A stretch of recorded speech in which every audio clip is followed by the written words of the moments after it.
The Jedi have ruled for far too long. Their sanctimonious grip on the galaxy's destiny, their rigid doctrine of restraint, their nauseating platitudes about peace and balance. All of it has choked the true potential of the Force. For centuries, they have stood as false shepherds, blinding the galaxy to what lies beyond their narrow vision. But now I see. The dark side has revealed itself to me, not as a whisper, but as a flood.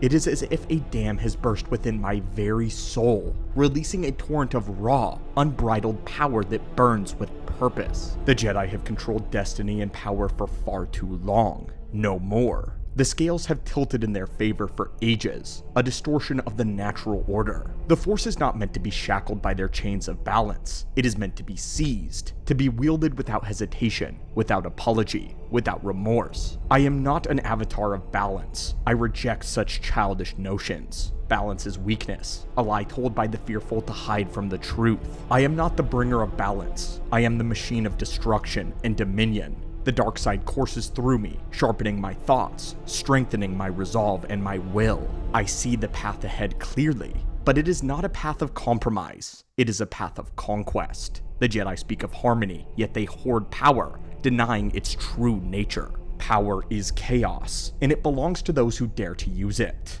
I will not temper the fire within me as they do. I will not dilute my strength with their self-serving code. The galaxy has suffered under the stagnant rule of their endless meditation, their empty promises. Their temples will crumble. Their light will fade. The Force in all of its magnificence has chosen me to shape the future, and I will answer that call, not as a servant of balance, but as the harbinger of a new order. The galaxy does not need balance, it needs dominion. It needs a hand that will crush opposition, a mind that will shape destiny. The Jedi have ruled as cowards for too long. Now the scales will not tip. The scales shall shatter.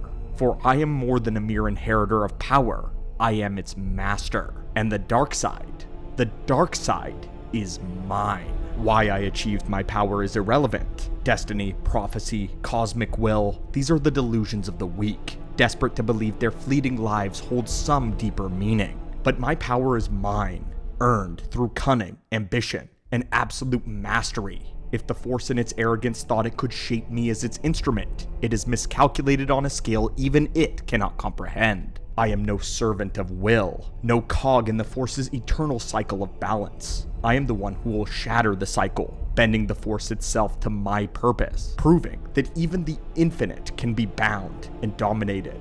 It is not I who serve the Force, it is the Force that shall serve me. What made Palpatine so inherently powerful? It was actually the Force itself, a direct response to the reign of the Jedi. Palpatine represents the pinnacle of the Rule of Two, an ideology honed over thousands of years to ensure the survival and the dominance of the dark side. But Palpatine is so much more than even this. The Rule of Two was established by Bane. It demanded that there only be two Sith at any given time, a master to embody power, and an apprentice to crave. The cycle of betrayal and ascension created a crucible of ambition, ensuring only the strongest, the most cunning could survive. Palpatine was born with unparalleled intellect, mastery of manipulation, and immense power in the dark side naturally, making him the pure embodiment of everything the Sith Order had strived to achieve. He, himself, was delivered by the Force into the hands of the Sith with great purpose. Palpatine was a product of the Force. However, Sidious was more than just an apex Sith of ambition. He was the Force's cosmic judgment on the Jedi. Anakin was a manifestation of the Force's will to balance itself. Sidious was a Force's punishment for the Jedi's hubris and stagnation. Just as Anakin was cosmic and destined, so too was Palpatine. Sidious was born to exploit their arrogance and complacency, orchestrating their downfall with precision and grace. In this way, he served a greater cosmic purpose. Palpatine was the Force's dark reckoning against an order that had truly lost its way. Sidious, however, was no mere pawn of fate or cosmic balance. That is how he began, but that is not what he would become. He was born a creature of destiny, but he spat in the face of both fate and the Force itself. While other Sith may have been content to embrace their roles within a grand design, Sidious sought to transcend that design. He saw the Force not as a higher power to be obeyed or revered, but as a tool to be bent. In his pursuit of power, he dismissed the notion that he was created by the Force for any other purpose than his own. His deep contempt for destiny underscored his individuality, making him not only a Sith, but an agent of chaos against the very nature of the Force. Sidious grew beyond the Force's power in many respects. More than a beast of cosmic scale, Sidious aspired to be something greater. He did not merely seek to dominate, he sought to reshape the Force. This ambition elevated him beyond the traditional masters who preceded him. While Bane, Plagueis, and others sought to manipulate and control the Force for their ends, Sidious envisioned a reality where the dark side would reign supreme, unchallenged by the light forever. To achieve this, he aimed to not only eradicate the Jedi, but the very principles of the dark side in the entire galaxy. Hope, compassion, balance. Sidious sought to remake the galaxy and the Force in his image, a reflection of his boundless ambition and his boundless hatred. Sidious became the reckoning of the light side, an apocalyptic force that embodied everything that the Jedi feared. His rise signaled the end of an era, a cataclysm that shattered millennia of Jedi dominance, of the dominance of the light. His power both as a Sith and as a politician demonstrated the light was not invincible. He proved that the Force could be corrupted, twisted into a weapon of domination rather than of harmony. He was not merely a shadow looming over the galaxy,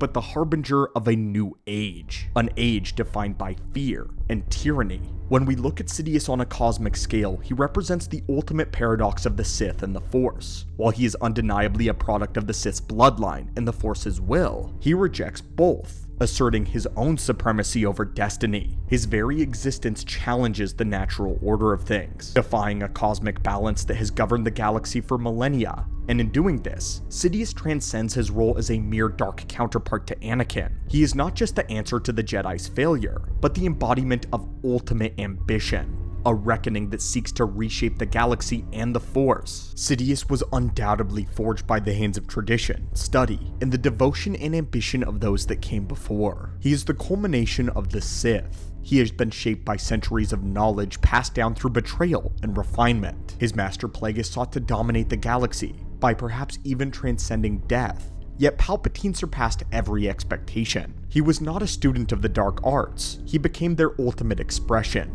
Through cunning and unparalleled mastery, boundaries in the dark side became no more. Sidious was the embodiment of their purpose, an architect of galactic domination. But yet, there is a deeper cosmic mystery at play. The Jedi, guardians of balance, had become agents of the Republic's bureaucracy, blind to the living Force, consumed by dogma, a story we know well. This imbalance did not go unnoticed by the Force though. The emergence of Palpatine could be seen as a reaction, a cosmic correction to unseat the Jedi, to restore balance in a way that they could not. However, the Force's attempt at balance may have been too severe, for in allowing Palpatine to rise and unleash the greatest evil the galaxy had ever known. The Jedi's downfall was not just a political or a military defeat, but a spiritual reckoning. They became victims of their own hubris, blind to the growing darkness. In a sense, Sidious's Palpatine's existence could be interpreted as a tool of destiny, a manifestation of the Force's judgment. But herein lies the great debate. Did Palpatine's power transcend the Force itself? Or is Palpatine a cog in the grand design that he has sought to escape for so long? Palpatine's own beliefs suggest the former. He saw himself as master of destiny, spitting in the face of cosmic will, and seeking to dominate even the Force. Yet, his rise and eventual fall align too perfectly with the cycles of balance and imbalance to dismiss the possibility that he was, unknowingly, a pawn of fate. His own fear, that he was merely an instrument of the Force, may hold some truth to it, but his ambition and mastery pushed him beyond the boundaries of any Sith. Whether he was a creature of destiny, or a force beyond destiny itself, one thing is clear. Palpatine reshaped the galaxy, the Force, and the very nature of power in ways that defy simple explanation. But now I would love to hear from you, student of the Force. Was Palpatine a creature of destiny, or did he break free from the machine? As always, thank you so much for visiting the archives today, and may the Force be with you.